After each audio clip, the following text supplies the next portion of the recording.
Are we live? Yes or no? Please tell me if we're live, YouTube. YouTube, are we live?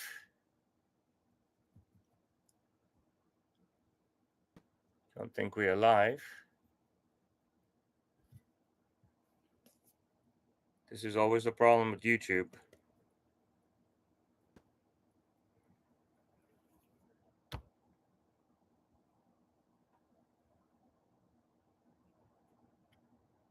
YouTube, are we live? If somebody would tell me we're live, it could make a difference. Okay, we are live. Okay, great. So, Lisa, you are here. Awesome. Thank you. Let's get TikTok rolling. You never know with YouTube. That's the problem. You know what I'm saying? I just don't understand why. I never used to have these YouTube issues before, but I definitely have them now, and it's a big problem. But YouTube, if you stay there and bear with me, we'll get the. In the past, I could just go boom, boom, boom.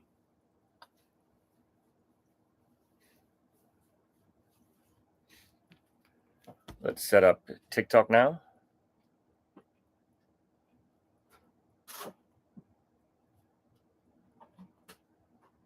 And you have to wait like this, YouTube, because it takes an eternity to start YouTube.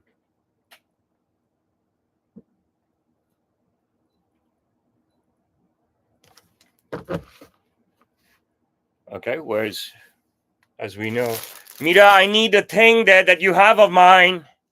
Oh, for fuck's sakes. This thing. 3 on Sunday.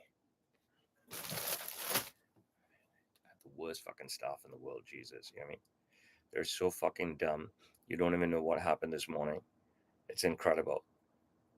Come here with a paper jam that they don't sort out the night before. You just can't fuck off, selfish fuckers. You can't close a fucking door properly. You can't fucking close a door properly. Jesus fucking Christ. Fucking cleaning crew, that's what they are. It's all they're good for, fucking serving tea to my dad and talking away. What's this? Fucking late again when I was early. Makes no fucking sense. Jesus. Everybody help me like and share the live. It would help me a lot.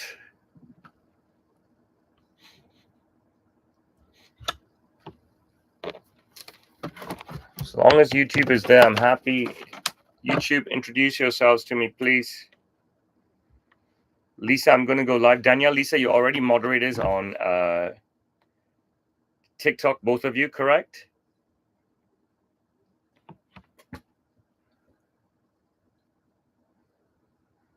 And then Lisa, tell me straight away to add you moderator on Insta.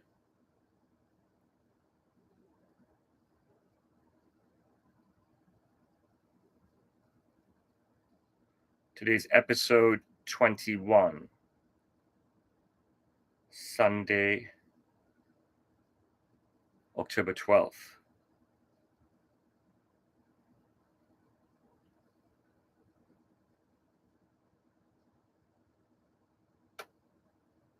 Okay.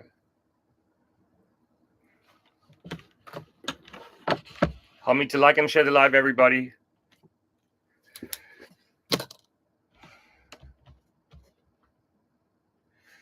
Are we live?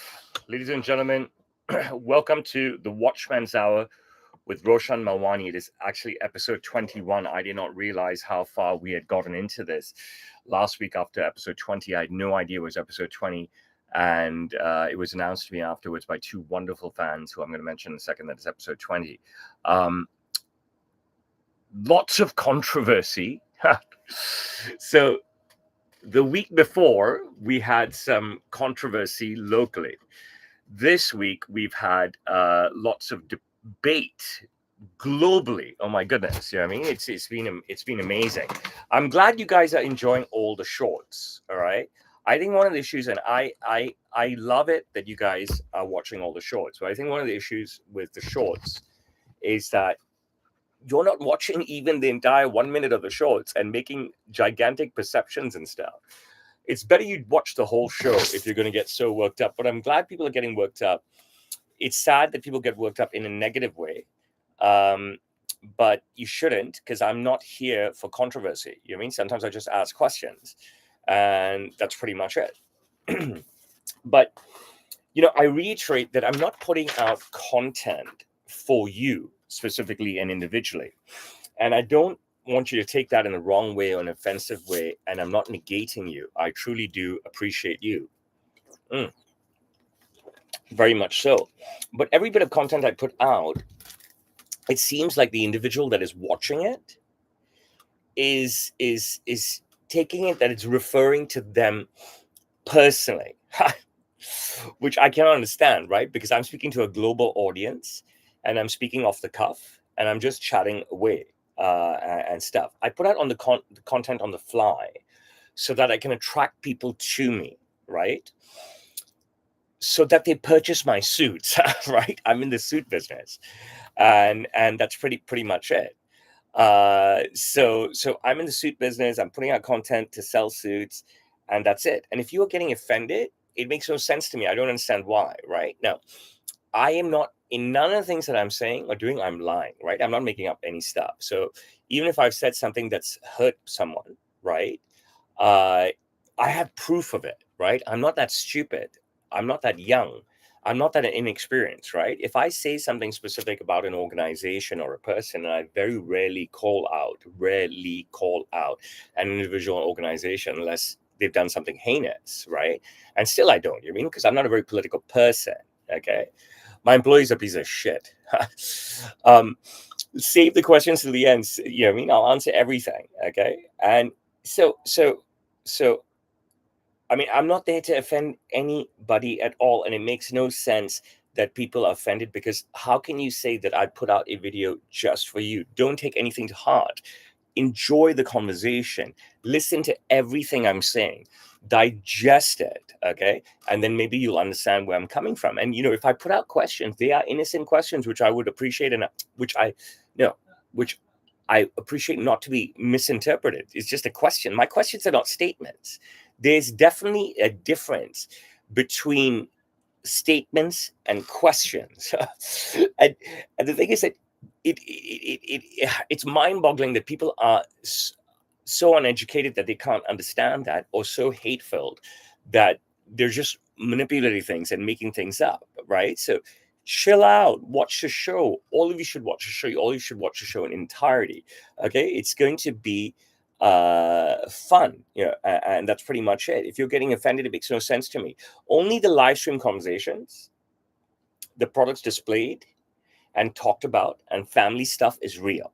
Okay, so when I'm having a convo with you, right, if I'm displaying products, right, if I'm talking about my family, right, that stuff is real.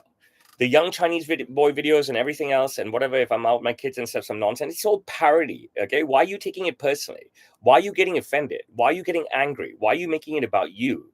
I'm so happy that I'm touching people in a figurative way, okay? In a positive, figurative way, okay? Who are in hysterics when they watch my content. But to be angry and offended at attempted comedy and parody makes no sense to me. Where does all the hate emanate from? Okay, we're just having fun here, and we're going to continue to have fun. Why don't you just enjoy what we put out? If you don't like it, switch up. But you obviously are not that stupid, right? No matter who you are, which country you're from, which sex you are, whether you're a man or woman, which color you are, right? What race you are, what religion you are, right? The videos are parodies, right? So what is with the hate? Why are you getting angry? It's just silly. If you like the show, like you like Jimmy Kimmel, if you like Jimmy Fallon, if you like Seth Meyers and stuff, you watch. You don't like it, you switch off. You know what I mean? What's the issue here? And you can learn a lot if you turn off the hate visor, remove the hate visor. You actually learn a lot about clothes. I'm 6'4" tall. So let me tell you some stuff. So last Sunday, today is Sunday, right? So last Sunday, Rian, my son, okay, and you should all follow Roshan Melwani on Instagram. He has a new Instagram account, very cute, very clean. Very cute, very clean. Okay, I don't feature on his Instagram account. It's all about him. at Roshan Melwani. Very cute, very clean. Already 1.5 million views garnered, in 30 days. Okay, very cute, very clean. Roshan learned the drawbacks of having his first late night out with friends. It was a friend's birthday in the heart of the upmarket party district, and I stress that. Okay, in the heart of the upmarket party district, we don't do trash. All right. I need to, you guys need to get your hands around that, right? Like, we don't do trash and stuff. And if you could post Rian's account here, Lisa, if you could post Rian's account here, Danielle, that would be great. Someone posted on YouTube as well. I need to reiterate that we don't do trash, that I'm an absolute snob, and I'm totally okay with that. And I've done it all, and I've tried it all, and I've danced with the devil in the pain moonlight, but I'm good with snobbery. Okay, so it's just something that you understand. It's legal to be everything in Hong Kong, including a homosexual. Okay, your misconceptions about China are completely misconceptions. So he goes to his friend's birthday party in the heart of the upmarket party district, really hot place. Okay, my dad, aunt, uncle, I don't know what the fuck that means. Okay, supervising late night. I don't know what that means. I don't know what the fuck I've even written here. Okay, but he had a late night, and he destroyed his Sunday sleeping in, and he absolutely hated that. And that's why I hate going out as well, because I never sleep in, and then I'm a disaster. Okay, and so he destroyed his Sunday sleeping in, and when he woke up, he hated it. Okay, he absolutely loved the night out with his friends. All right. It was completely supervised, by the way, because he's only 13 years old. But he hated that he was so tired that he couldn't fight off the sleep. He woke up, ate breakfast, got ready, looked so handsome. I swear to God. He was dressed in all the clothing that I bought him in the United Kingdom, in London. Okay. He looked so handsome. And he passed out on the sofa for 4 hours. So he missed lunch with us, and he missed afternoon activity with us. Okay. He even packed his swimming bag, and swimming didn't happen for him. Okay. And it was a great learning lesson for him. And it's a great learning lesson for all of us, including all of you, when I preach this all the time. Right. How many adults, moreover, how many parents, now this is important, okay? How many adults, moreover, how many parents with kids under their supervision are still doing this stupidity, right? Going out late nights, sleeping in the next day, not being with your kids.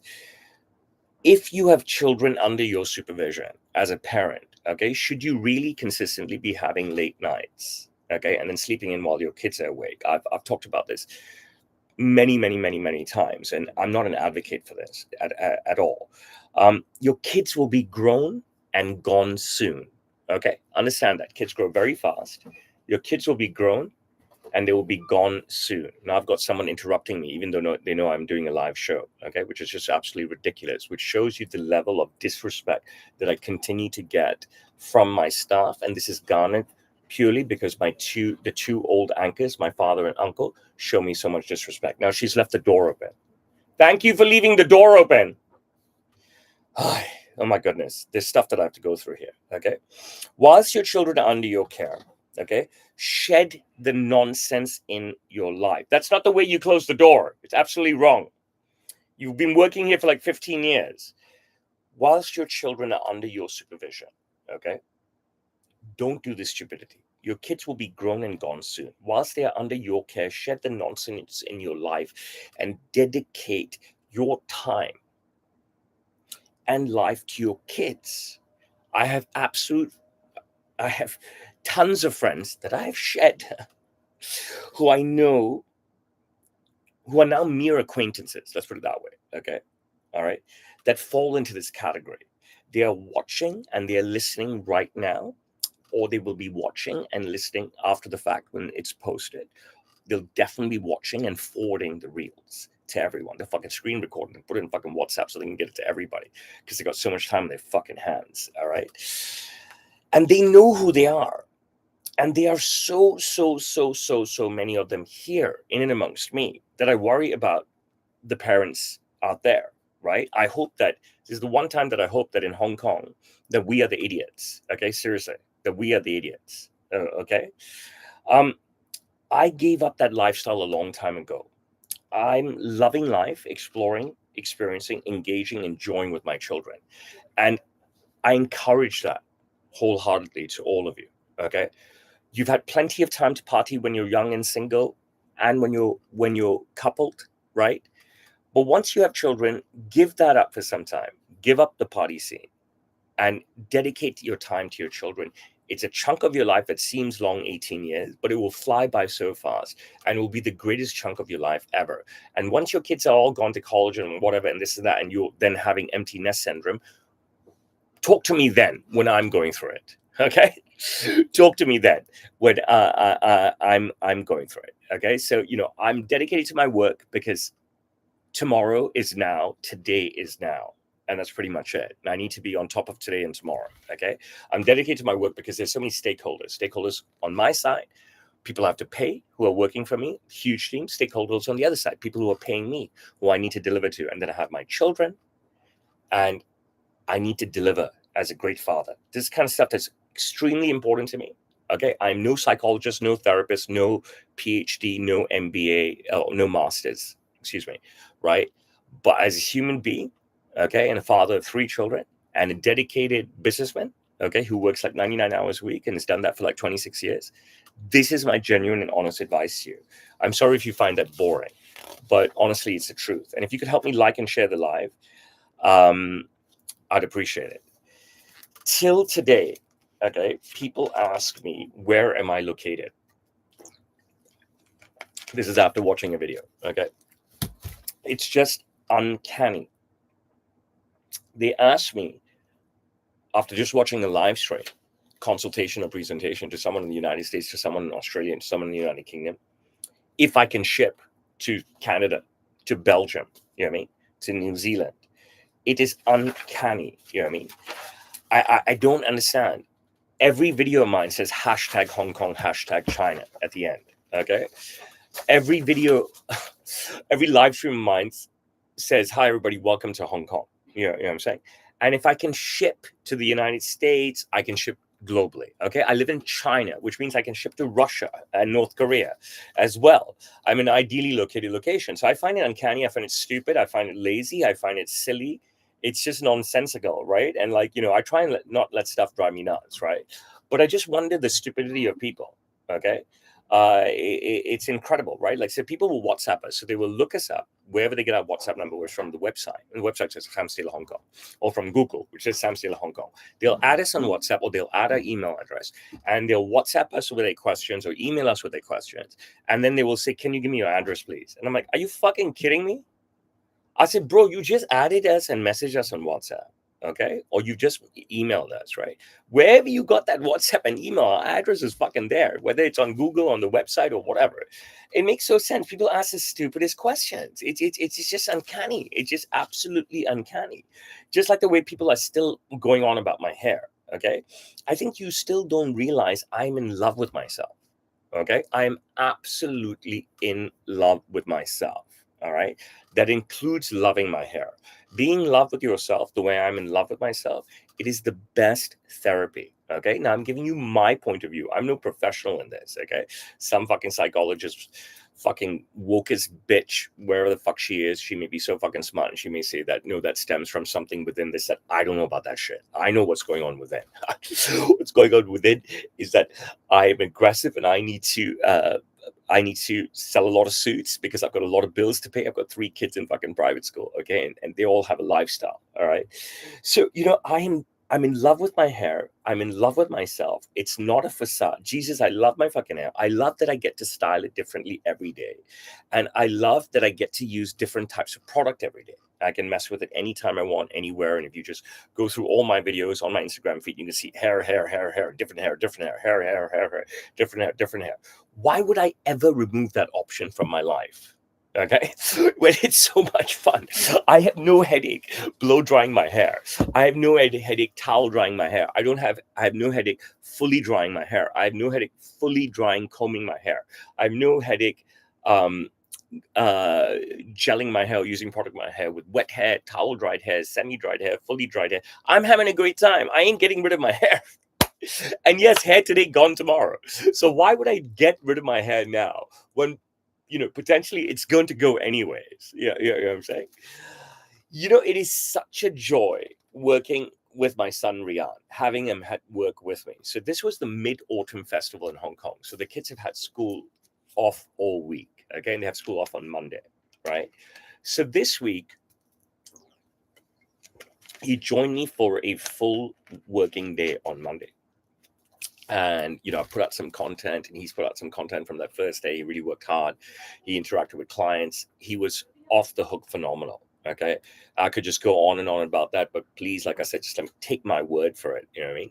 He was interacting with clients, doing videos for shipments. He was just brilliant. He spent the whole day working with us on Monday. He didn't need an integration process with me. On Tuesday, he spent half a day. So he spent the entire morning with me. He went home for lunch, and then he changed. He went to cricket training. But in that morning, he was part of the live stream that I did. And I believe I did it to Chicago that morning. I'm not sure. No, I did it to New York City, a German guy living in New York City. But if you watch the monologue of the live stream, you'll find it on my Instagram, right? Really easy. You'll find it on my YouTube. You listen, I suddenly do an impromptu Q&A with Rian, and he's 13 years old, and he's dressed pristine in an amazing suit, and there's no no stutter, no freezing, no thinking, no whatever. Just brilliant. Just brilliant. The kid is brilliant. He's such a great kid. You know what I mean? You hate me, no problem. Hate me, it's okay. Fucking hate me, I don't give a fuck. Go and love this kid, or at least go and watch this kid. Check out his Insta at Roshan Melwani. See how wholesome it is. And you will understand how wholesome a boy this is. Even, being paired with a father that you think I am, right? See how wholesome the boy is. It's not like I change myself in front of my son at all. And I've talked about this. You know what I mean? So to spend Monday with me, to spend half day Tuesday with me, he spent all day Friday with me as well. Okay. It was just fucking brilliant again on Friday. Okay. It is such a blessing. You know what I mean? It was such an incredible day, and it's such a blessing for me as a father. Okay. So it makes me wonder about my dad, right? It's like the opposite. Like I'm going to, my dad has fucking hate for me. He fucking hates having me around. He's hated having me around for over 20 something years. He's hated having me around since the beginning, when I stopped following him blindly, doing weird and dishonest shit and nonsensical shit. And he fucking hates me. For me, it's such a blessing and such a joy to have my son around. My father really fucking hates my ass. And he hates having me around. It doesn't make any fucking sense. Yesterday, for example, or day before, I think it was yesterday when Rian came back from his cricket match, my dad's pointing out a woman in the store, and she's like, look at all those tattoos. It's horrible. Look how bad it is. You know what I mean? Who puts tattoos like that? So disgusting. This and the woman's tattoo, very accomplished woman, late 40s, early 50s, owns a bar, I think, in Albuquerque or something, very successful, came to Hong Kong for an award ceremony. And she's a client. And my dad is openly criticizing her tattoos and telling him that he, meaning my father, never had tattoos, telling my son that is, and telling him that his father, my grandfather, never had tattoos, which is not true at all. My grandfather did have tattoos, very old school tattoos. Okay. Just initials, his wife initials, his best friend's initials and stuff. You know what I mean? Like, old school tattoos that emanated from, say, the 1950s or 40s or something, potentially in India or early days Hong Kong. Okay, so it's absolute nonsense. But the point of telling Rian this is to diss me, who is his own son. So he's trying to diss his son to his son's son. Okay, does that make any sense? He's trying to diss me to Rian. So he's trying to diss his son to the son of the father. Whichever way you look at it, it's fucking stupidity. And that's how my dad is. You know what I mean? He just hates fucking having me around. It doesn't make any sense. You know what I mean? It's just because I won't be his parent, because I won't be his puppy dog, because I won't be this guy that follows him blindly. He just fucking hates my guts, seriously. And you should see the hate in his eyes. And I have no daddy issues. I'm just sharing the truth with you here. I'm going to give you some information, okay, that I copied and pasted from the South China Morning Post. That's our leading English newspaper here. It's available everywhere in the world. So far this year, 66 companies have raised $23.27 billion US dollars on the main board of the local stock exchange, okay, taking it well ahead of the New York Stock Exchange with $16.53 billion US, and the Nasdaq with 15.32 billion US dollars, according to the latest data from the London Stock Exchange Group. So I think I got this on Monday, this data. Suddenly, Hong Kong is in a good place to make money again. Okay. Now, we are going to win the race. Okay. Everyone says we're going to win the race. For 2025, we're going to have the most successful stock market ever. All right.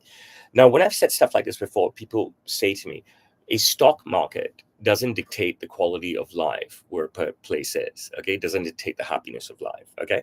But I disagree. Okay. Because you're going to have unhappy people everywhere, and that's their fucking problem. Seriously. Okay. Wherever you are in your life, all right, okay, you have to find happiness, okay? I have 3 lower discs that are gone, okay? I have a vocal cord polyp. I have both meniscuses torn, one repaired and retorn. I have tendinosis in one knee, tendinosis on tendinitis, bursitis in the other knee. Both my P muscles at the back of the knee are torn. And both my labrums, my hip bones are gone. I'm in constant fucking pain. Seriously. I mean, I'm in constant fucking pain. And the pandemic fucked me up and stuff. But you've got to be happy with life, right? Everybody has fucking problems. Now, what's this got to do with Hong Kong? What's this got to do with the stock market? Listen, this place is ahead of the game. You know what I mean? All these people criticizing Hong Kong. Look, we are a special administrative region of China, okay? First of all, whatever you think about China that is depicted in the Western media, such as CNN and BBC, I've told you all the time that is garbage. Okay, it's just nonsense. Okay, it's just anti-China rhetoric. Okay, with tons of people living here. All right, we're not like plugged into the matrix at all. There is no fucking matrix here, and stuff. But this city is a vibrant, brilliant, safe, wealthy, English-speaking city. All right. You're always going to have fucking people say that, no, this person is poor and people live like this. It's like, look, they can go on and get a job. They can go on and work harder. They can go on to welfare, this, that. But they're not going to allow, the people from within are not going to allow this city to be brought down, because the overwhelming majority, like me, are not going to let that happen. And the people, whatever the opposite of within is, right? You know what I mean? The rhetoric, the anti-China rhetoric, are also not going to bring the city down. There's so much anti-China rhetoric globally, every day in short history, okay? And there's so much inner stuff in Hong Kong, okay, since the 2019 social unrest. And you haven't been able to bring Hong Kong down, okay? This is the place to be. It's a glorious city. Come as a tourist. Come and visit us. Relocate here. You know what I mean? You know, Hong Kong is a great place to make money. It's a great place to make money again, okay? And out of the blue, after being in the mire of COVID for 3 years, suddenly we're in this position.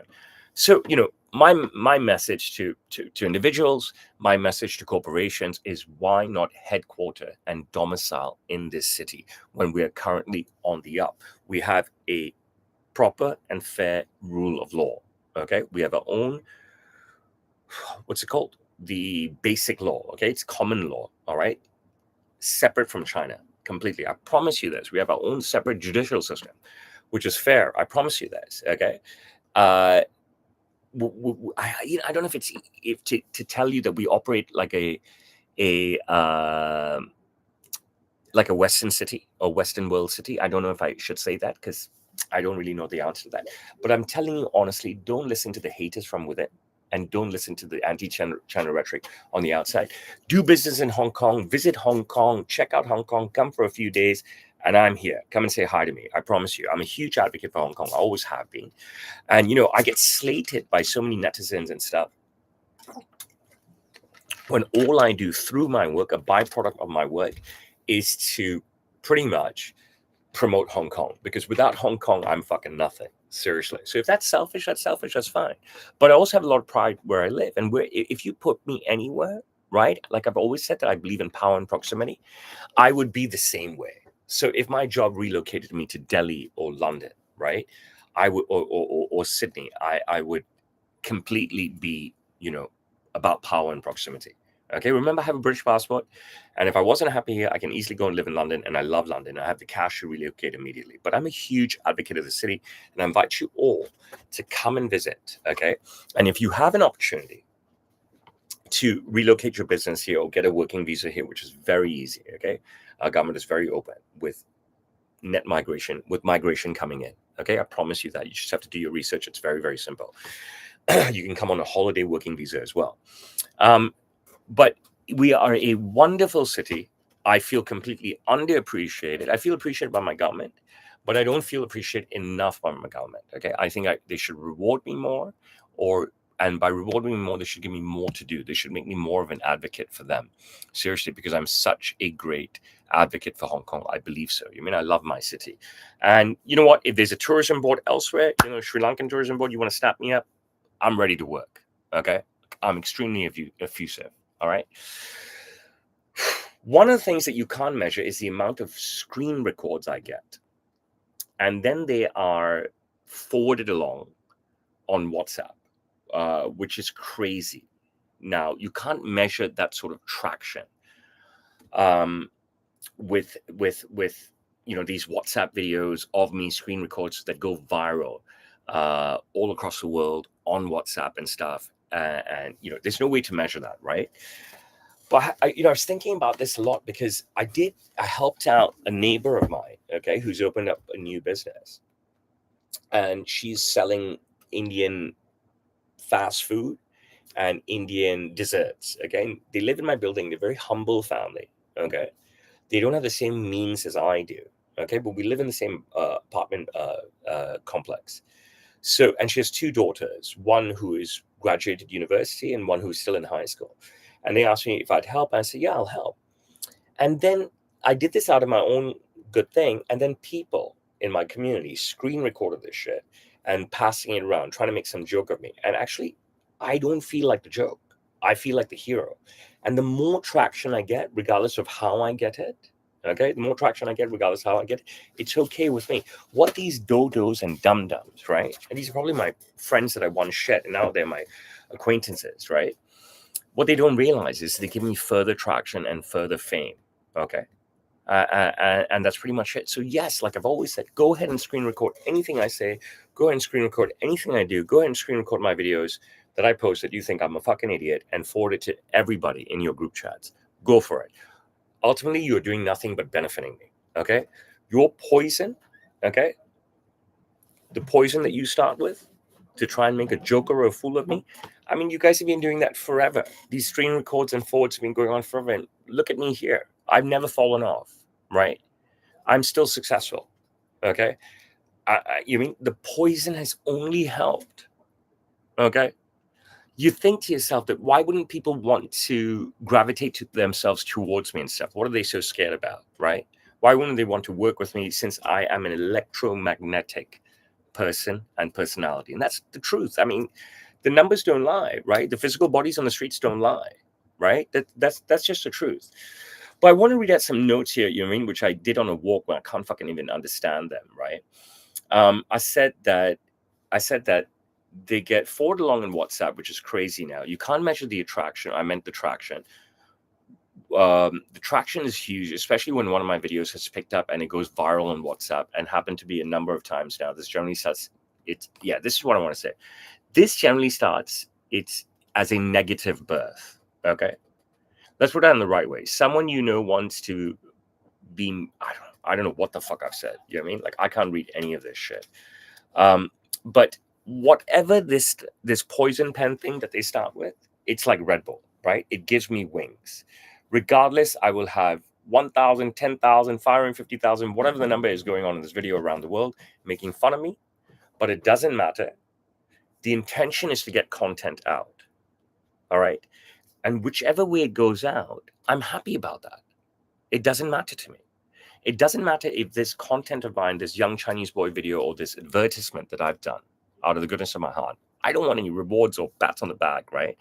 This advertisement I've done out of the goodness of my heart to help a neighbor get her business off the ground, right? It doesn't matter that obviously my peers are my income bracket, right? Or above, right? Do you understand what I'm saying? It doesn't matter if they think that I'm dropping my standards or doing some weird shit or acting like a retard or whatever the fuck is in their head. I couldn't give a shit. Okay. The fact that they're starting out in a poisonous way, this fact that the forwards are starting out, they're negative birth. Okay. They're getting my content out everywhere. Okay. That's how stupid they are. They really are stupid. They're having a laugh at me, but they don't realize they're just upping my fame in every single way. So let it all be born in negative. But the positive for me is huge always. Okay? I'm able to turn anything into a great situation. Those of you who know me for a long time realize that about me. You know what I mean? I'm able to turn anything into a great situation. That's just what I do. That's just what I do. It's my forte. I don't cower and I don't run away. Okay? You just are not going to be able to get rid of me. Okay? I'm going to always tell you, please like and share the live. The larger the audience, the better it is for me, and I'll take all your questions at the end. I've been begging Saria, who is my second child, okay, after Serena. She's 14 years old. You will see her a lot on my Insta as well, all year long, to come to work with me. But she just doesn't say anything, and she never comes. I'm not pushing her, okay? I'm not pushing her. But I'm just like, I'm trying to compel her, and I'm trying to compete with her mom for more time with her. Even her mom has told her all year long, at least go one day with your father and see how it feels. I just don't know why she won't, right? Rian is the youngest. Okay. I just don't know why she won't. She sees all of Rian's videos. She's seen how he has been in action a few weeks ago when we shot content, and Rian was directly involved. And the whole time she's seen it in London, right? Rian was helping me and with all the client orders that I took. So I don't know why she won't come and spend time with me at work. And it doesn't hurt me. And I'm not angry. And I'm not as upset. Okay. But I feel as though that she's missing out on something. She could potentially be missing out on something. Obviously, don't know. Right. And that she should really just give it a 1 day go. And, I feel as though that I'm going to miss out on something, this sort of time with her. If she doesn't, give it a go. I wish she would try just 1 day. I don't know how she would be. I don't know how busy I'd be that day. I don't know what she would do because it's so unpredictable my schedule being in a retail environment. But it would be just amazing, okay, if she would give it a try. And I wish she would. And I always am in control of virtually everything, right? And whatever I'm not in control of, I can fight for very hard to gain control of stuff, right? And I'm trying to gain control of a situation to be profitable. I'm trying to gain control of a situation to make my business successful. I'm trying to gain control of a situation to make sure that the product I deliver to my client is fucking off the hook. Or geez, I could talk about this week how much off the hook fucking one-on-ones I have delivered to an international crowd. It has been huge. We had this 50 best bars contest in Hong Kong, world's 50 best bars. So like 100 fucking bars, 200 bars from around the world. The owners, some staff flew to Hong Kong. I work with so many of them. And the time here was so short, and I fucking murdered these projects, okay? And because these are bar owners and they're probably the number one bar in their city, like Houston or Albuquerque or wherever the fuck they are, right? They're paid. And when you make paid people happy, all right, they're going to fucking spread the word without a doubt.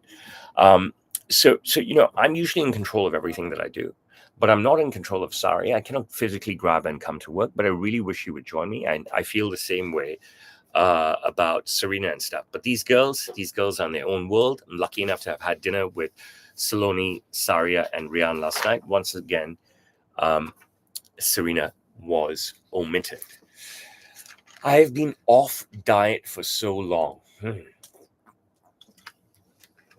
I've had so many good days. And I think that culminated in 2 weeks ago exactly. I was at the pool. I put up some photos the next day on Insta where you can see me just fucking ripped and my back is insane. Okay, my abs are so visible and stuff. And because that happened, I felt so good about myself. Stupidly, I celebrated by eating. And now I've been eating carbs virtually with every meal, and I've been eating dessert virtually every night. I've just become a fucking nut job. You know what I mean? It's stupid. It's so hard to stay on diet. Okay. And when you're on diet, you have to fight to stay on diet. And when you're off diet, it's so hard to get back onto diet, right? And I had maybe one good day at the back end of this week and fell off it again and stuff. I'm happy to discuss that here. You know what I mean? I'm happy to lay myself bare here. You know what I mean? Like, and it's been so bad the last couple of weeks that, before I used to say at least I'd eat pristine at home.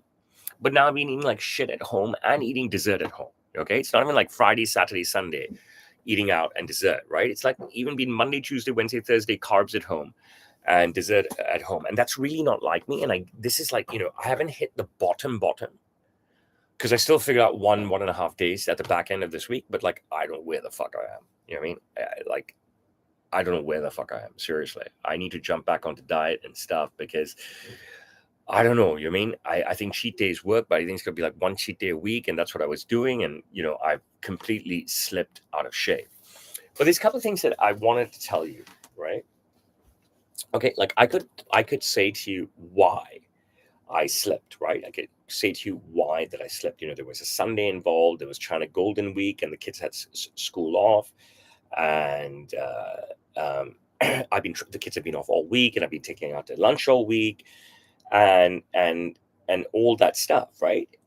I could blame it all on that, but there are still clean options. Okay, if the connection is bad on TikTok and you can't hear me, you can simply jump onto Insta at Sam Sale. You can simply jump onto YouTube, Roshan Melwani. I'm very, very, very happy that you're here, right? But continuously telling me that the connection is not good is something I can't handle right now. All right. So it's best that you just jump on. I'm streaming across 3 channels, right?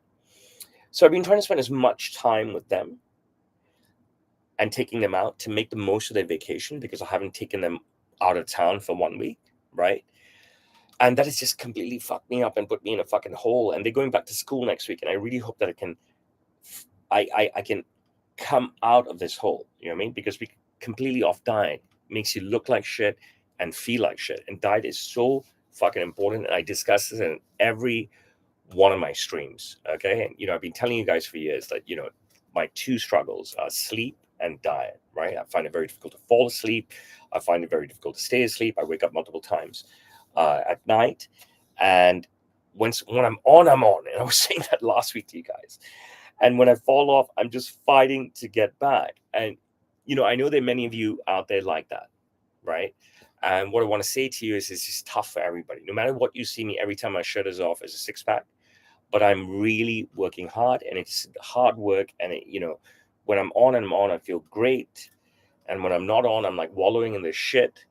And I don't know, you know what I mean? I have no fucking idea. But you know what I'm saying? It's not like it's a favorite topic of mine, but I get asked a lot about diet and stuff. And then when I start giving answers, nobody wants to hear because they only want the quick fix.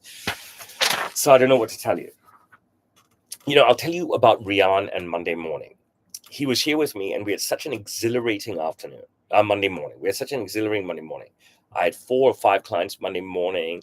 I had 1, 2, 3, 4 clients all around the shop. So I wouldn't say it was intense. It was just like a lot of people, a lot of clients at one go. And, people have their people accompanying them, right? There's buyers, and then maybe their partners, their buyers, and maybe their kids and stuff. And Rian was just in the throng of things with me. I'm so proud of him that he was just immersed himself, took care of who he could take care of, who took care of who he wanted to take care of. And I don't know if you guys watch my monologues, right? The kid is just 13.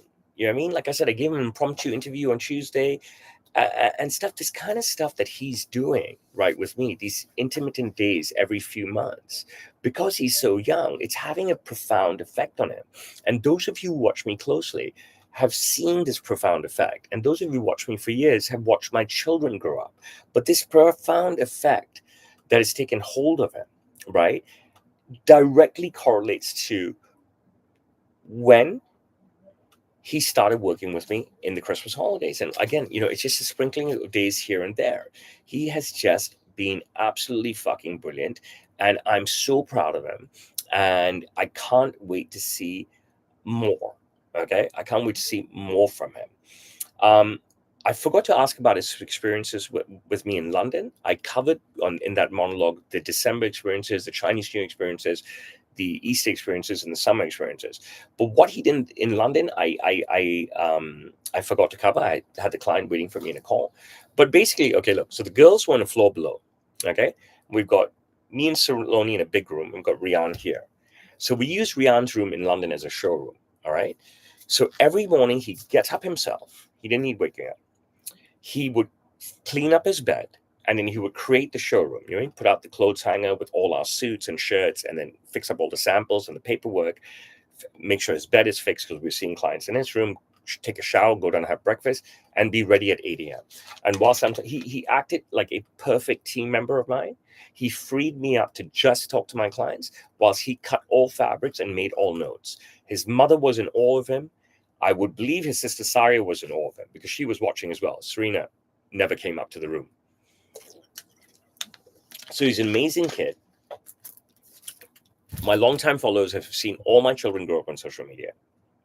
And now you have a chance to see Rian in action on his own channel at Roshan Melwani. Okay. And I think it would be an interesting thing for you to see if you look at some of the stuff now and maybe look at some of the stuff in a few weeks and look at some of the stuff in a few months and see if he's actually progressing, because this is an opportunity for you to see the birth of something that could be super special.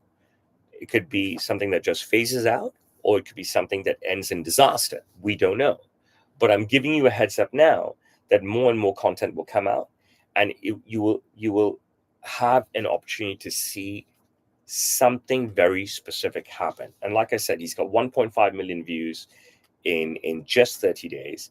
And it's just been brilliant. So follow Roshan Melwani at Sam Taylor. When I started talking at the top of this episode, I told you that today's our 21st episode, and last week I had no idea that it was our 20th episode. I have two amazing angels in my life that I've never met. One is a woman called Danielle who lives in Montreal, and we'll talk about it in every live stream.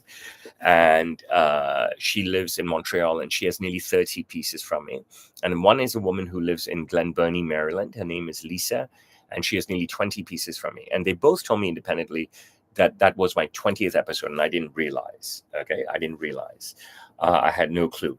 And I was just saying 2 weeks ago that I'm starting to fall in love with this. I was just saying last week, hey, I'm really in love with this. It didn't start that way. It started something for me to pass my time. And today I'm telling you, we've crossed 21, and it's huge for me. And the views are incredible. The amount of comments are incredible. The shorts page has taken off in an insane way. I think what we're going to do is potentially migrate everything to the shorts page. So move the Watchman's Hour away from Sam Taylor to the Watchman's Hour. So what I suggest to you is that on Instagram, TikTok, YouTube, follow the Watchman's Hour. Okay, you'll find it. That's where all the shorts emanate from. And we can then, since the content is so great, we can have the content isolated there. It doesn't have to interfere with the Sam Taylor content that I put out. So that's what I advise you guys. Immediately follow the Watchman's Hour on YouTube, on Instagram, on TikTok. It would be much better. A couple of things I wanted to say about that is that we are a community here right now. Okay. What it is now, episode 21 stuff, it's just like the community I built during the pandemic when I started live streaming. Okay, when I started live streaming, I'll tell you something amazing that has happened recently. They've introduced the repost button on Insta, but anyways, that doesn't matter. Every time, for some reason, I have someone that shows up on my feed, and I'm not a watcher. I'm just a poster. Okay. I see who's this guy? Is he my client? Whatever this said. If there's no interaction with him, I unfollow. If he's my client, then there's videos within the message box between the two of us. There could be side-by-side videos in the young Chinese boy genre. There could be really old videos, which I've just described in a suit. And what they are is there's a lot of live stream videos. A lot of live stream videos. And like I've been telling you, I've done well over 1,000 relevant client live streams. Okay, during the pandemic and stuff. And if I look at the numbers, right, of these live streams in different people's different boxes that I've worked with, the views started at 1,700 views or whatever, 2,200 views, 3,800 views, and then 10,000, 20,000, 50,000, 70,000, 120,000 and stuff. It was incredible. It was incredible. I didn't realize. I don't think it was it burnt me out live streaming every single day for over 1,000 days. I just think that the hate around me from my father was so thick that when an opportunity to walk away from it, I needed to take it. And that was pretty much it. But we built an amazing community. There were so many regulars on the show. There were so many regulars that were moderators. There were so many regulars watching. It was incredible. It was incredible. And I took a step away from that for a while, and I've come back with the Watchman's Hour, and I feel that we're building a community here yet again. It's a small community, but I appreciate you guys. I really, really, really appreciate you guys. And I'm lucky to have people like Lisa and Danielle in 2 different countries who I've never met ever be so amazing to me to actually go back and check and substantiate for me yes, last week was the 20th episode. And because you guys are taking all of this so seriously, I'm going to do my best to take it even more seriously. Okay. And title this properly. And this is episode 21, and put the date in. And I really want to be answering your questions as well. But if I get on here only and just sit here, I've tried this in the beginning. If I get on here and just sit here, then I'm not getting questions that can maintain an hour, and I'm getting a lot of weird shit and stuff, right? So I'd rather just tell you about my week and what's on my mind, right? And this is something different. I made a couple of notes on this, okay? And I'm trying to understand my notes, but I cannot understand any of my notes, okay, at all. So I could read it out to you, and it's all garbage. These are on my walks in the morning, and I'm using the speaker. I mean, the mic button, and obviously the mic has spelled out all garbage, which is unfortunate because I thought I had great notes this week, but it just hasn't happened, which is so unfortunate. You know what I mean? So fucking unfortunate. What I will say is that when you look, everyone knows what a podcast is now, right? And everyone knows that if you want to get the best from a podcast, any sort of podcast, you've got to watch it from beginning to end, because you don't know what's going to be said, you don't know what's going to happen, and you don't know, what questions are going to be asked at the end of it, and what answers you're going to get. But I think the fact that there is so that it's been so successful suddenly so far since I've returned from London. Obviously, we're doing some great stuff here. And right now I'm sort of just navigating. And my promise and pledge to you, I promise you this, my promise and pledge to you is that I'm going to become very pro about this. All right. Okay. I'm just sort of trying to pull everyone together. And then I can go back to where it was in the beginning and just speed through things and stuff. There are 2 very specific ways to look at consequences of my actions. Okay. I've talked about this before. One of which is, as I said, if I'm bold and if I'm out there, then I scare off a lot of people. I know I scare off the mainstream.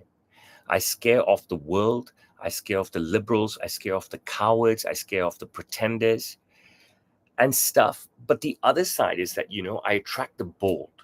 I attract the attractive. Okay, the brave. I attract those like me. And, I attract those who want to be associated with my brand, who want to be associated with my personal brand, who want to be associated with my persona. Okay. I want to, of course, attract everyone. Okay. But I'm feeling my ways through right now. So I think it's easier when you're trying to build something, and I don't necessarily take the easy way out. It's easier when you're trying to build something is to connect with the people closer to you. Okay. But my commitment is to everybody. Okay. And my commitment is to not just those who have the same persona as me, who have the same mindset as me, and so forth. Okay. The content I put out and everything about my channels, my pledge is transparency. I said that over and over and over and over and over and over and over again. And I talk about what the fuck I'm in the mood to talk about. I talk about whatever the fuck that just comes out of the fuck of my mouth, especially the videos that I make with people. But I'm very, very fortunate that I get to keep making videos with people. I really don't understand why people know that it's all a parody. We talked about this and they put negative stuff into it. But let me explain something to you that happened this week, right? So they're 2 young kids and they are in their senior year of high school and they're both 17. And they bought suits really fast. We had to get them on 48 hours because someone passed away and they had to go to a funeral. Very sad. And they said, can we do a video? I said, look, I don't think it's a good idea. You know what I mean? I didn't work with you on the project and you're under 18 and stuff. And, let's just, chill for a bit on this stuff. So took some nice photos with them. You took singles with holding my hanger. Someone took my hanger. Hey, somebody took my hanger as well. Fucking A. And then I did one in the middle where I showed my hands and I'm not touching them, and they had a hanger each as well, and so forth. And then this is the wild part, okay? There's a young, white, male, handsome, heterosexual, Western European man in my shop. I did not work with him on his suit. I just supervised. And we docked out his suit. So he came in, purchased, came back 1 or 2 days later, fitting, came back 1 or 2 days later, suit is ready, suit is beautiful. Suit is incredible. Okay. And he's happy. And he goes, "You want to do a video?" I said, "I'd do a video with you, but 2 things. One is my shop is packed right now, so I'm not comfortable doing it at all. And number 2, I didn't work with you on the suit, right? So I don't know anything about you except for, the introductions and so forth." So he goes, "Can you at least pinch my ass and do a photo with me?" I said, "Okay." So he looks great. Handsome, white, young, over 18, Western European male. Okay. Can get any heterosexual as well. So he bends over in the beautiful suit, and I'm standing behind him and I'm pinching his ass. Okay. There's a first time for everything, right? But this is the kind of souvenir this guy wanted. Okay. This is the kind of souvenir this guy wanted. And that was that. And so if that made him happy, and that's a cherry on top of his suit, I can't understand it. Then I'm happy to make this guy happy. And that was that.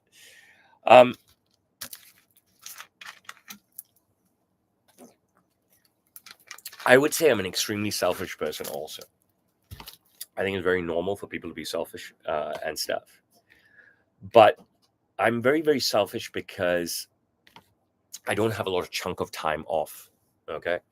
I can't tell you how slated I was for going on this trip to London, how much I was abused in the build up to it by my father and uncle, and how much I was abused when I came back. And I paid for this trip out of my own pocket, which is very strange. It's the first time. Generally, a director of a company, they'll get all the expenses paid for. Paid everything myself. I did business on the trip, and I took chunks of money. We're talking about chunks of money. We're talking about a lot of cash here and stuff, and that all goes back into the business. So I worked on my vacation, they profit from it, but then I got fucked and stuff. So it's very, very, very, very sad situation to be in, and it's a very unethical and nonsensical situation, and it's very selfish of them. But I'm selfish because I have to look after myself really well in order to be able to look after the people that are closest to me in my life. And I need to look after myself physically as well. All right. Because my dedication, right, the easiest way to show off to my client that I'm the guy, right, is 2 ways. One is to wear an immaculate suit every day, which is what I do. But that's also an easy out because I work in the business. But 2 is to be in immaculate shape.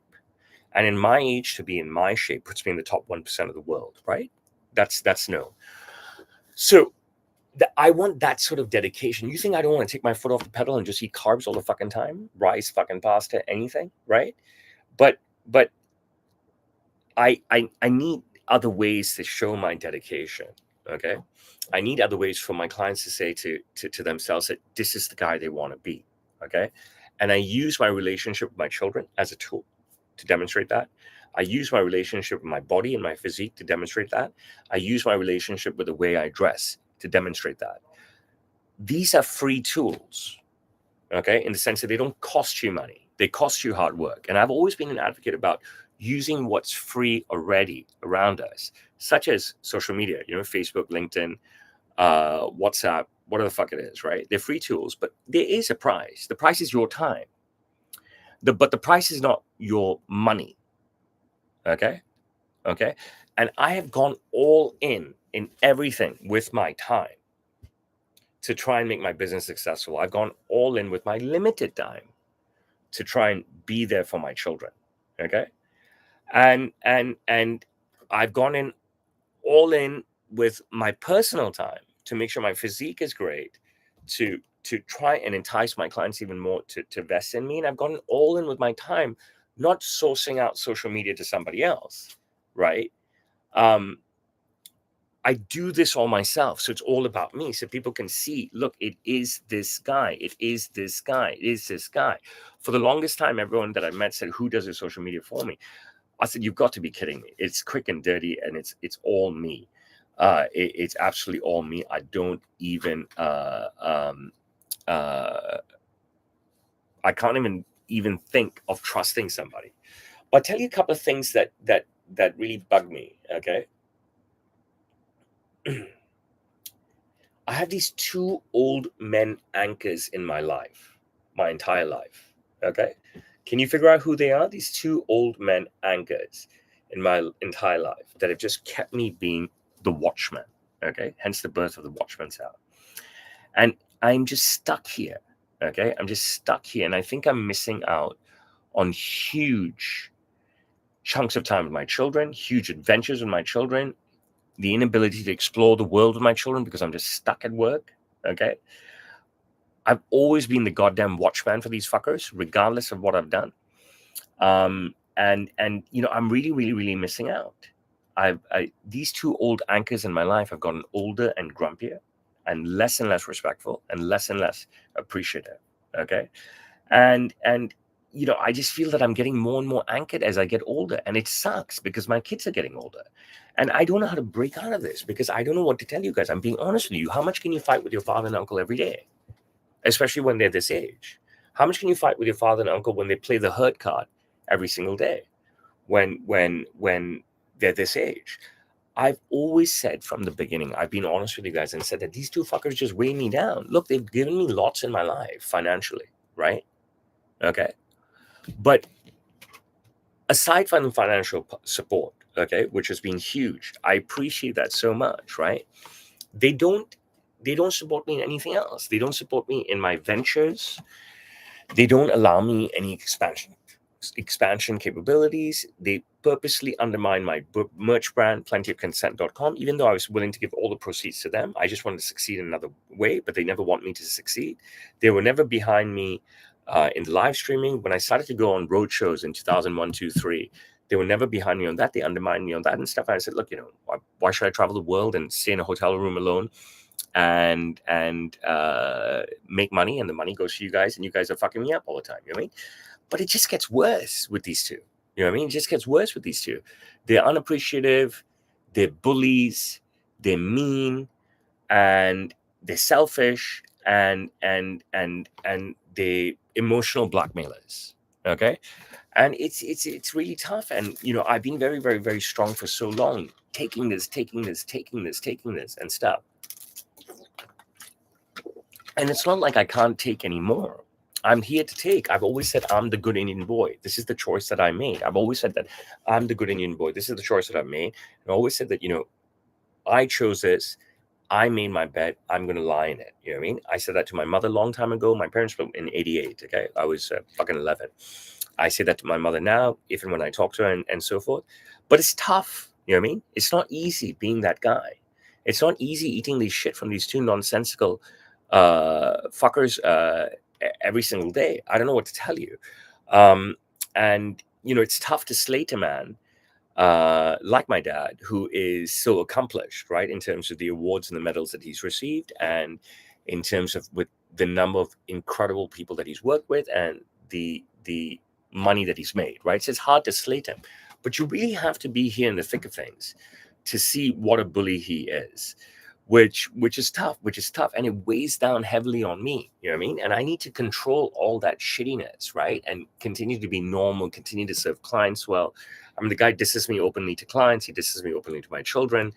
It's just an odd guy, you know what I mean? And I always told you guys from the beginning, I learned to be a great father. When I say I told you guys, actually, before I'm talking directly to you guys, I've done so much media work. In fact, this morning I did an AI search on Google to see how many major newspaper articles I've done and major video interviews that I've done. And the amount is huge, right? The amount is huge. My evolution is huge. And I've always been saying that I just don't understand these fuckers. They're never behind me. When I had to go to the Philippines last year for a major interview, I mean, they just shat on me so much. They just couldn't accept it. They just couldn't give me their blessings to go. They can just never give me their blessings to go anywhere, not even on a fucking vacation, not even a night out. It's just weird. It's just weird. And I want my father and uncle in my life, right? Obviously. You know what I mean? I love them. Okay. But they just can't be nice. They just can't be good. They just can't be nice to me, and they just can't be good to me. And I made the decision to join Sam's Taylor. I could have done anything that I want in my life, and they were supporting me, and they would have financially supported me to do it. But I made this decision a long time ago, and I extol the values of being a good Indian boy and stuff. And this is something I have to stick by. So life is not all that easy, okay? And this is emotional stuff here, okay, which I think is of the weakest stuff. All right. And I've openly said that I don't believe in mental health. I've openly said it, and I'm fine by it because I believe we all have this stuff, these issues. And when I speak out to you like this, right, you can sit and judge me how you want and say I'm whining and all this stuff. They said, I'm not whining. I say from the start, I have fucking everything. What a life that I fucking have. But what I'm trying to tell you guys is that all of us, you guys, me, the liars, the mental health barkers, the welfare sitters, the pretenders of who cannot work, you know what I mean? They're full of shit. They're full of shit. Okay? These mental health weak ass, asshole, welfare fucker, anxiety fucker, dick lying people, they're full of shit. Okay? We all have problems inside. We all have tough things. And the more you have, the more problems you have. The less you have, the more problems you have. Whatever it is. It's not a comparison of who has the most problems. Humanity, individuals, humans, we all have problems. We all have a tough time. You cannot suddenly turn to the government and say fuck, and to the public and say fuck, oh, I got mental health issues, or I got this sort of disability, this, that, I can't work, fucking give me the money. Okay? What, I'm going to go to my father and uncle, say, hey, you bullied me now for 20 fucking 6 years, I can't work anymore, I can't take it, you just pay me? I mean, it's nonsense. It's utter fucking nonsense. You know what I mean? And when a snippet is taken from me on, like, when I was just asked about something to do with mental, I don't even know if people cut stuff up and put stuff together and whatever. I think it's great. It gets hundreds of thousands of views. I think it's fucking great. But the kind of trash that I get talked, and, someone tells me I don't feel, I mean, look, I can't feel sorry for people. You know what I mean? And this guy, Robert, has just said a line, tough times don't last. Of course. Same thing with my father's lifespan. Will not last. But tough people do. And I've always said that to you guys. The more adversity that you have that you can fight through, the more stronger and successful and brave and courageous and famous you're going to be. You know what I mean? So you've got to endure. That's part of life. Don't be a cop-out. Don't be one of these mental health ass fucking disability fucking welfare loving fucking cunt fucking bitches that are out there. Please. Trust me, be a hero. Like how when the planet started and humans had to be heroes. Hi. When I'm working with someone, I'll tell you, I've been saying this for 2 decades, since The Matrix came out. I always say, like, I'm Neo in The Matrix. What do I mean? It means that I can just see it. What does that mean? I've always said that it's very difficult for clients to shop with me because I don't have a physical product to show to someone. I have to build from scratch for them. Okay. And they cannot envision what it's going to turn into. And they cannot see how it's going to be even whilst it's progressing, whilst they're with me. Okay. But my questions to them, whether it's in person or online, the start of the consultation, that helps me to insert myself automatically mentally into where they are going to be, where they want to be. Okay. So if this is for their wedding, or they're the best man, or they're just an attendee of the wedding, after those first few questions, I'm already at the finale. Okay. I'm there. I'm Neo in the Matrix. I see it all. So as I'm working with them on fabrics, as I'm working with them on the fitting, the partially completed clothing, I'm already there with them. I'm at their wedding date. Now, I didn't like sort of draw out this business plan. This is how I'm going to be, right? It sort of just happened. And it made me the success that I am, right? Is that because I've always said that I'm here to bring my clients' vision to life. Okay. And and I don't know how I got into this habit of sort of just being able to be there at the imaginary end after asking them these questions and stuff. But it's helped me so much, and it's helped them so much. And that's why I always said that I will understand work culture everywhere. I'll understand scenarios everywhere, age, race, everything, and bring my client's vision to life, no matter what. Okay, no matter what. It's a skill set that I have. It's a skill set that I'm proud of, but that I treasure, that I'm grateful for. Okay, and boom, and that's why I make just iconic stuff for people all the time. That's why it just works, because I understand from the offset where they need to be. Okay, you're 21 years old, you're going to be an interview for Goldman Sachs. Okay, you're 32 years old, you're working for McKinsey. Monday to Thursday, you're offsite. You're 43 years old, you've got your own company now, you're looking for investors. You're 54 years old, you're fucking paid. You know what I'm saying? You're the fucking boss. You want to walk into the boss uh you want to walk into the room as the boss. So people are very comfortable working with me because they understand very, very quickly that I understand their scenario. Okay. A lot of people continuously say, I have no idea why, but this goes well before me. Okay. The poor hate the rich. The supposed poor hate the rich. The easiest cop out for any asshole to say to any wealthy person is that you started rich. Any cop out for any person is to say you started with a foundation and stuff. Bro, there are companies the world over that came before me. There are fathers the world over who had sons before me. You don't need to shit on me. Shit on your degenerate parents, okay? Shit on your degenerate parents that couldn't provide for you, okay? There's so many people in my entire career who aim this stuff at me. There's so many people in my entire lifetime that I can see that aim this stuff at people. People who are not successful, or they're self-professed poor, or whatever the fuck they are, say shit on the rich, shit on the heirs of the rich, and say that you didn't make it. You started off rich as that. I said, what the fuck you shitting on me and my family, bro? What the fuck we ever do to you, bro? We're just working.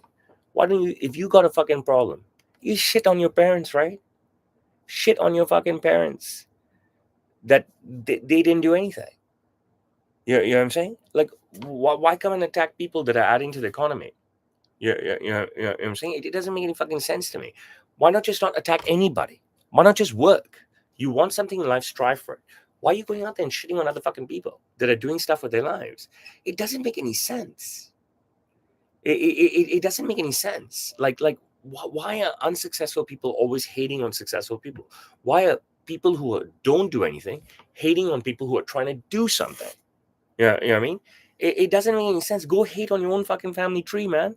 Go hate on your own social circle. None of this stuff, penetrates me. I'm open and honest with you. I just give you open and honest dialogue. No matter what, I am committed to my father and uncle. No matter how much they bully me, no matter how much they unappreciate me and stuff, right? And so forth. I made a commitment to them, and I benefit from it as well, right? It would be great if 1 + 1 + 1 equal 3,000. But 1 + 1 + 1 here is not even 3 for us, because these two fuckers are undermining each other. They spend their lives undermining each other, and now they spend their lives undermining me. You know what I mean? And that's pretty much it. Okay, it's just really, really, really, really odd. Let me tell you something. I had another 2 videos this week cross another 1 million view mark. I only now look at videos that have hit 1 million views. Okay, and then when they hit 1 million views, they should hit 2 million views. I think last week I mentioned to you I had one video that crossed the 1 million view mark. I had one video that crossed the 2 million view mark. I had one video that crossed the 3 million view mark. And I had one video that crossed the 4 million view mark. This was all last week, in last Sunday's stream. I think this week I had one video that crossed the 1 million mark.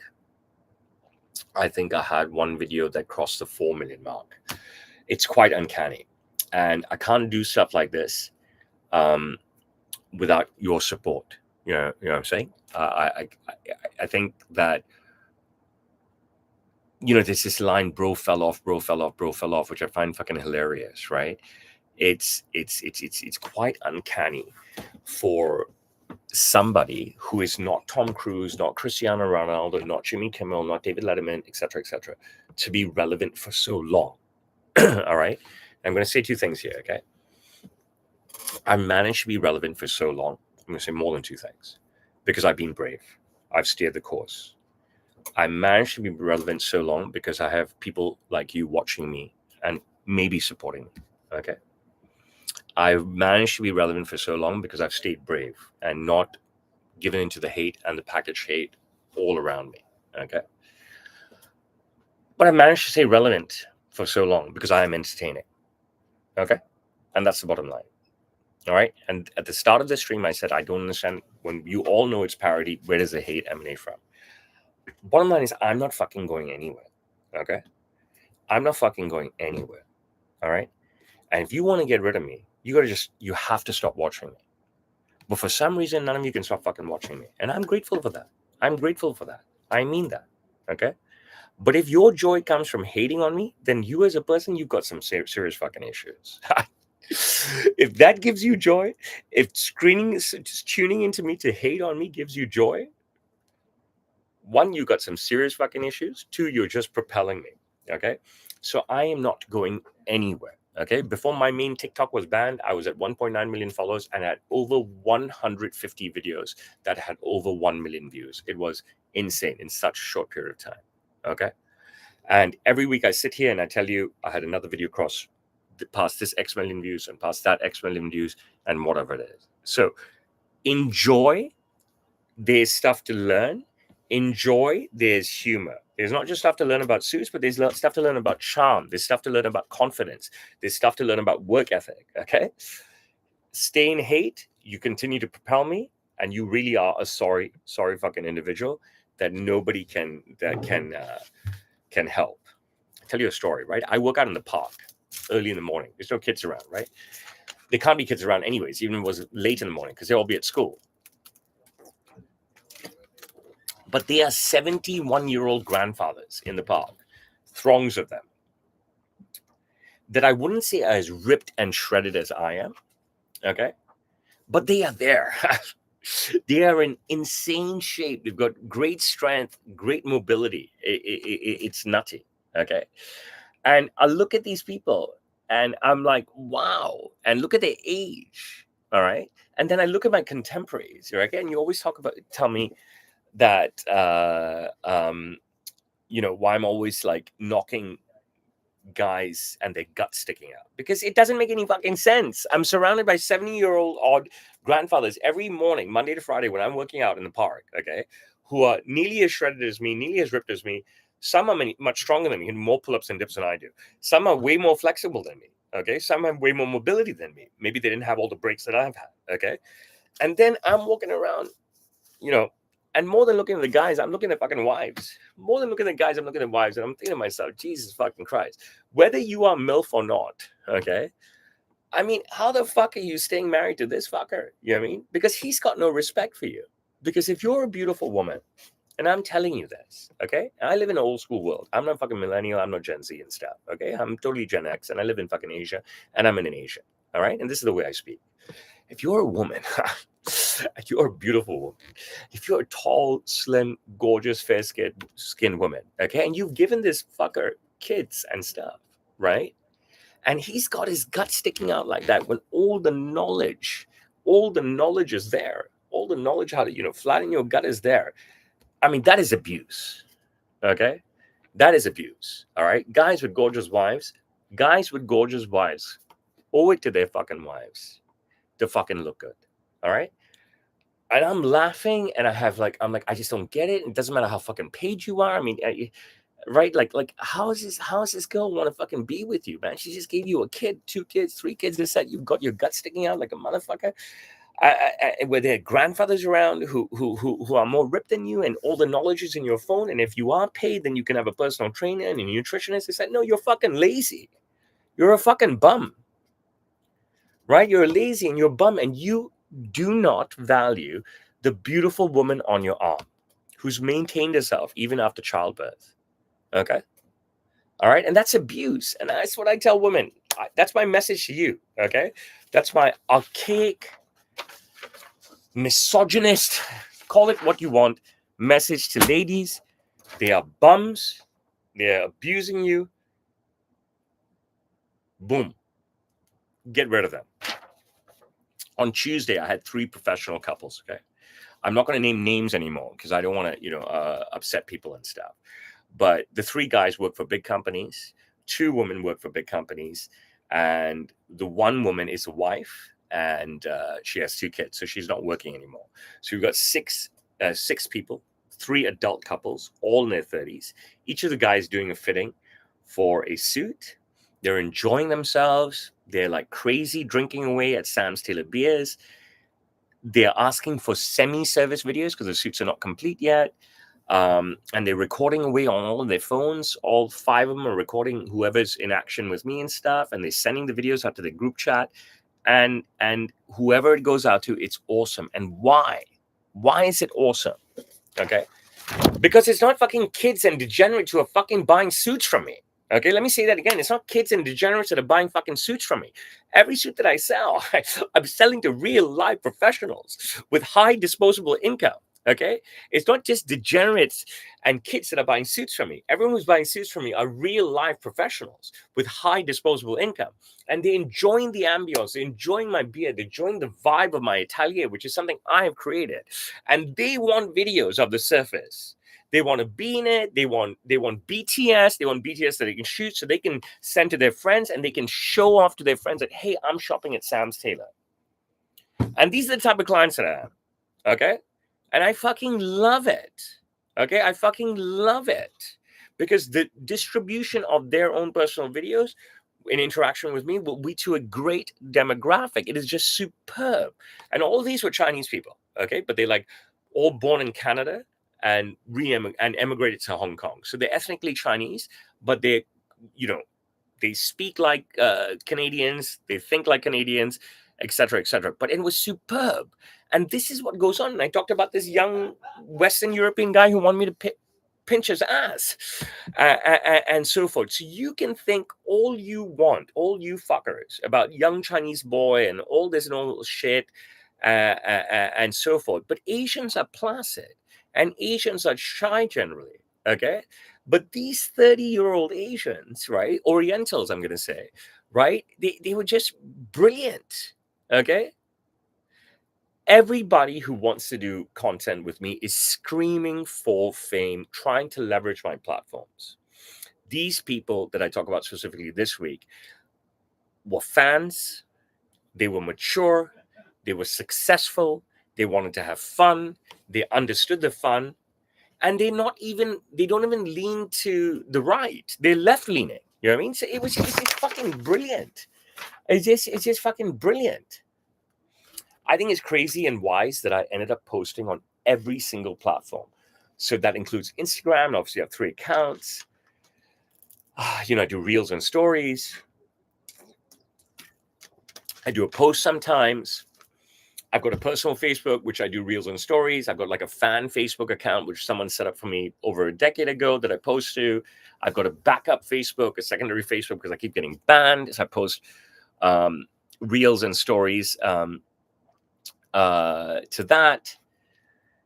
I've got LinkedIn, 2 LinkedIn accounts, a Sam Steele account, and the Roshan Melwani account. I've got Snapchat, who's banned me a few times.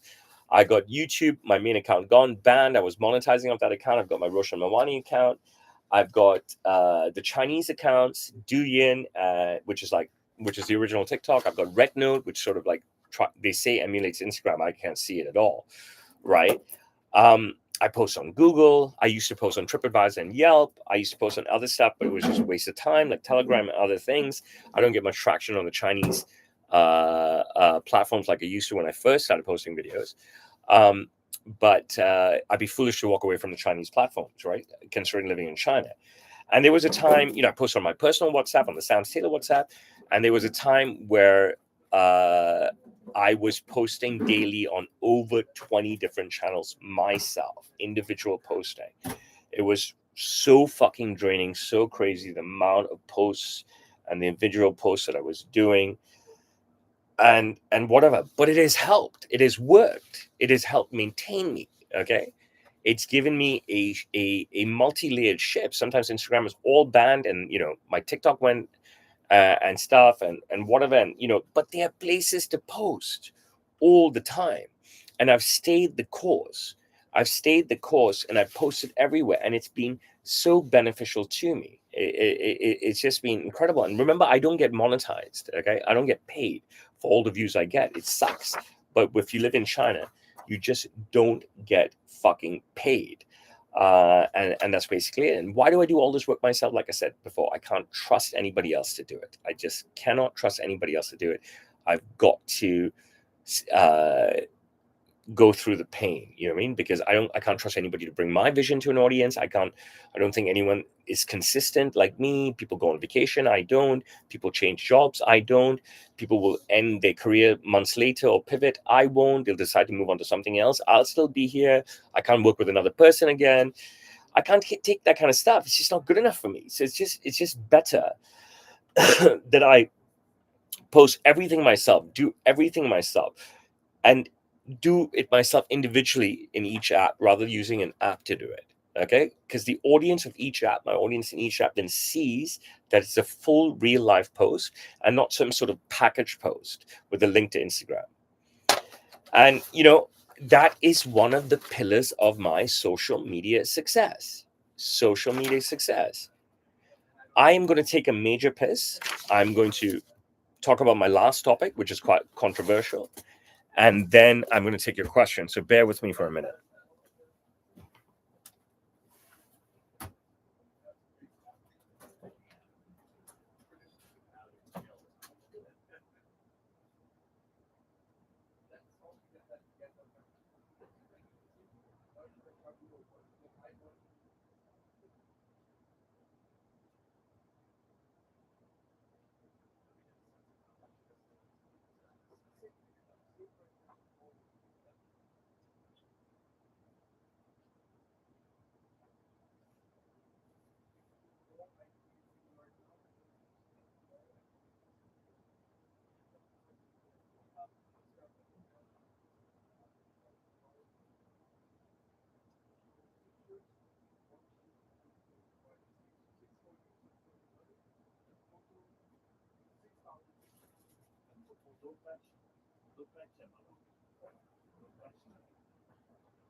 So I'm going to end with two things, okay?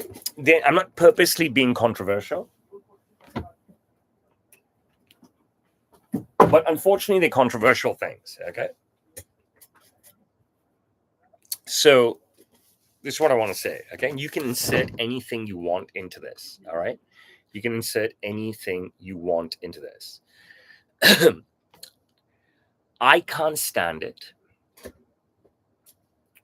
I can't stand people bringing up stuff from the past before they were born, people fighting battles on stuff that come from before they were even born, using examples of this stuff and letting it shape them. Stuff from a time that they were not on this earth.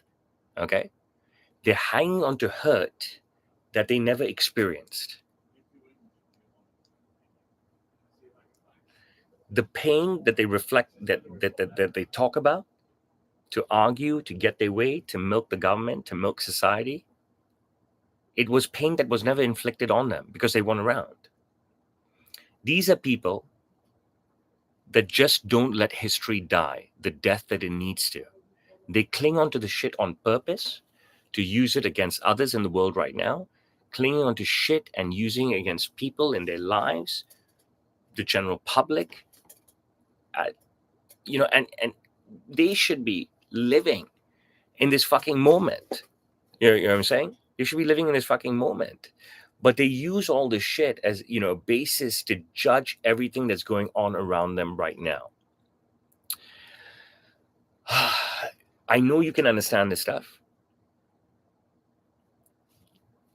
I know you know the type of people that I'm talking about. Okay? I won't give you specific examples, but I'll explain to you something from my point of view. Okay? People all know who Gandhi is. Correct? People all know that England colonized India. Okay? But this was before I was born. So I don't give a fuck. I never did. I couldn't care less. I watched fucking Gandhi with that guy, whatever the fuck his name was. I played Gandhi in my senior year of high school as well. Okay? All right?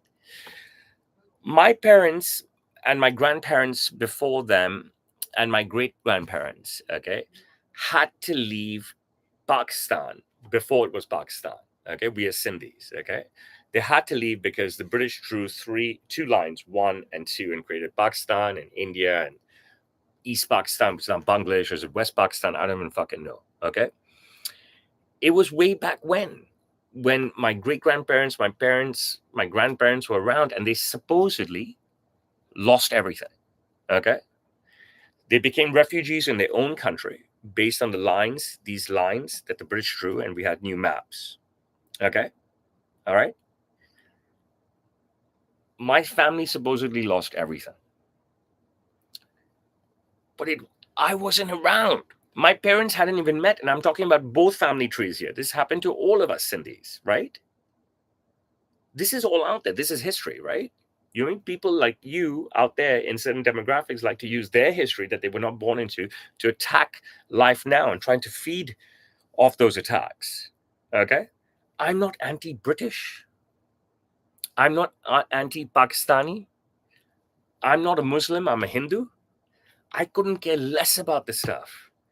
All this shit happened before I was born. I believe in leaving alone that stuff. I believe in leaving alone stuff that happened last year, last week, yesterday, this morning. If I fought with my wife this morning, Bencho, at lunchtime, I'm not going to fucking fight with her. What the fuck is the point? If she's angry with me, I'm going to tell her, babe, why are you angry with me? I'm sorry. You mean leave this be. Okay? I mean, but these activists, they're being activists and fighting for I don't know who, based on stuff that did not happen in their lifetime. They cannot focus on the now. They want to teach their kids hate, or they want to suddenly pick up hate even if their parents haven't taught it to them, or maybe their parents have taught them this hate. But it's ridiculous. I would never allow the burden of anybody else's past to be heavy on my children's heads. Okay? Ever. Let me say it again. I would never allow the burden of anybody else's past to lay heavy on my children's heads. And the burden of anybody else's past and sort of history and any sort of bad history has never held heavy in my head. I couldn't give a fuck about anything, massacres, this, that, stealing, anything in history, just like I don't give a fuck about what happened with Gandhi and the United Kingdom and all that shit. Hate doesn't play a part in my life, okay? And trying to milk government and public today for stuff that happened when you were not born, Makes no sense to me. It's the biggest fucking shakedown, biggest fucking shakedown in the history of the fucking modern world. I was going to say one more thing, but I think I'm done. You guys have any questions for me?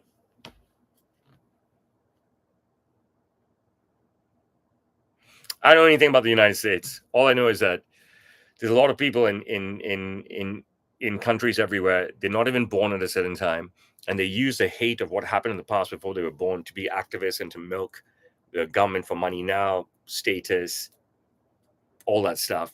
That's not me. You know what I mean? I will say one more thing. Okay. Gary Neville didn't have to do what he did. The guy is paid, probably got over 100 million pounds worth of wealth. All right, look it up. Gary Neville didn't have to do what he did, but he did it. So I'm not even a Manchester United supporter. I'm a Liverpool supporter. Gary Neville is a couple of years older than me. Obviously, I wasn't a Gary Neville fan when I'm young because you're more of a Liverpool fan. I'm a huge Gary Neville fan. Now, even though he dislikes Liverpool, but he didn't have to do what he did, and he did, and he's been fucked up completely by everyone right now. But Gary, I hope you're watching. I hope you will watch this. Gary Neville, I'm with you.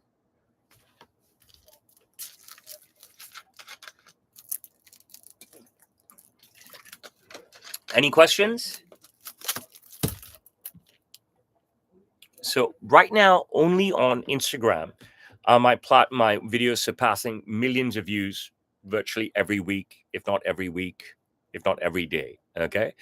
And on my main TikTok, which is now banned, I had millions of views, fucking every other day. And on my TikTok now, I have a few videos with 1 million views. Guys, give me your questions. Otherwise, I'll go be with my kids. Come to Australia. You got to make it happen for me. I'd be dead keen to come. Need at least 2 business class tickets and Ritz-Carlton suite. If half of you watching right now across the 3 platforms ask one question, we can have a great convo. Hello. No questions, anybody? I'm 100% Indian. Chris from Florida, I appreciate you. The Brown family, I appreciate you. Daniel and Lisa, I always appreciate you. Make it happen for me. I came to America last summer. I can come again. You got to make it happen for me.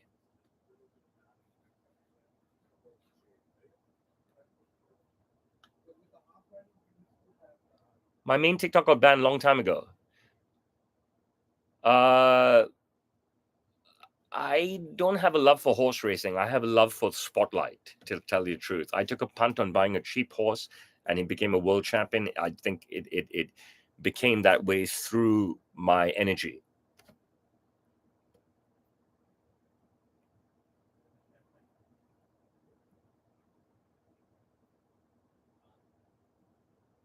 Bro, you have to make this kind of stuff happen for me. You know what I mean? You've got to send business class tickets, make Ritz-Carlton suites available.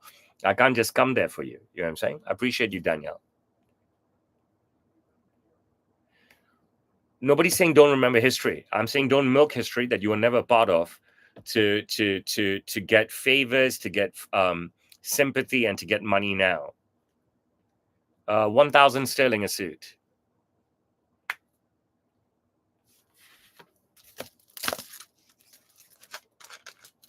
Appreciate you, Danielle. Okay. Not getting many questions. Suddenly I go quiet. Everybody goes quiet. Okay. I'm going to turn down the Instagram in the meantime. And if you have questions, you can jump over to TikTok, since you're not asking me any questions here. But I'm still on TikTok and YouTube.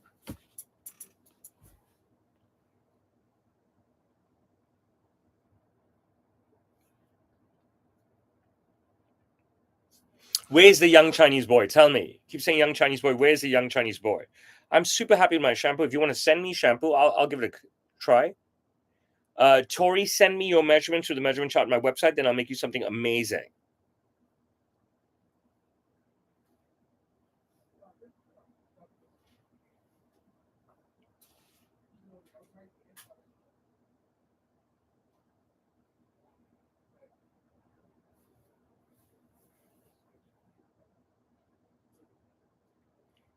Suit is 1,000 sterling. Teddy, I appreciate you. Purchase a suit from me. I'm always amazing.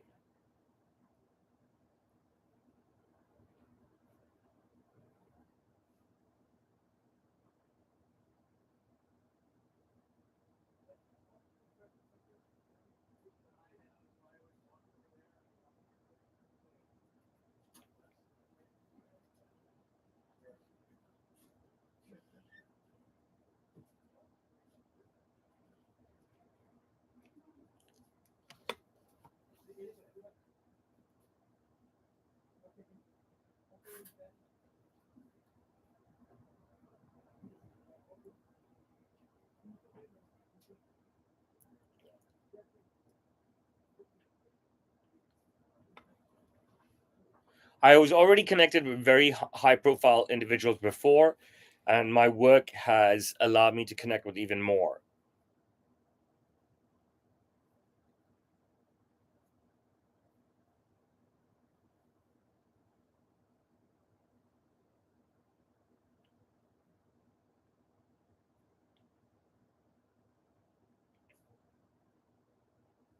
What's the climate region in Hong Kong? It's pretty tropical.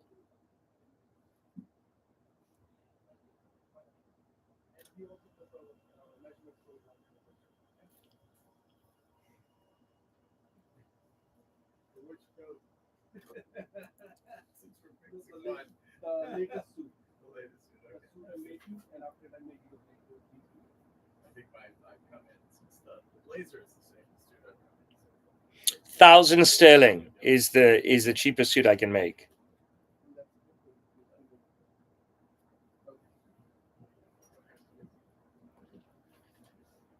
Trousers on the left side, you say?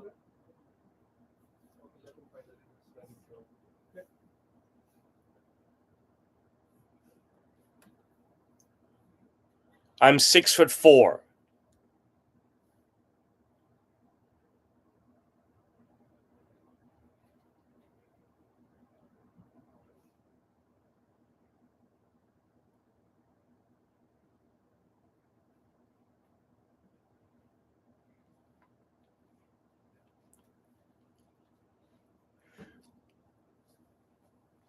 Yeah, don't procrastinate. Just work hard all the time. I'm going to say bye now to YouTube, TikTok. Last chance for questions.